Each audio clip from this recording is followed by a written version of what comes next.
कहानी है एक छोटे से गांव की, जहां एक साधु बाबा नामक बड़े ही पवित्र आत्मा रहते थे। सभी गांव वाले उनकी सजगता और सद्गुणों की प्रशंसा करते थे। एक दिन गांव में एक छोटा सा बच्चा राजू बाबा के पास गया और उसने पूछा, बाबा, कैसे बने हमेशा खुश रहने वाले लोग? साधु बाबा मुस्कुराए और बोले, राजू, खुश रहने का राज सिर्फ एक ही है, संयम और संतुलन में रहना। तुम्हें अपने आत्मा को समझना होगा और अपने कर्मों में सांत्वना प्राप्त करनी होगी।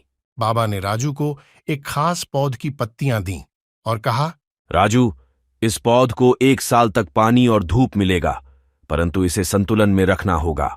राजू ने खुशी खुशी उस पौध का ध्यान रखना शुरू किया। साल बीते और पौध बड़ा हुआ, लेकिन फूलों की संख्या बहुत कम थी। राजू हैरान हुआ और बाबा के पास गया।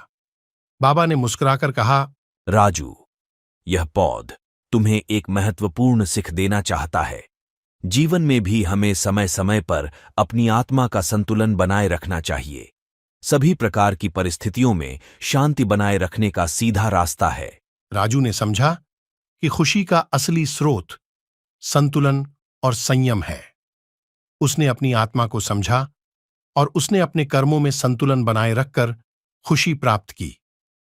वह गांव के लोगों के बीच एक खुशहाल और सकारात्मक व्यक्ति बना। कहानी से सीख है, खुश रहने का राज हमारे अंदर है और वह संतुलन और संयम में छिपा होता है। अपनी आत्मा को समझें और सही दिशा में कदम बढ़ाएं, तब हम हमेशा खुश रह सकते हैं।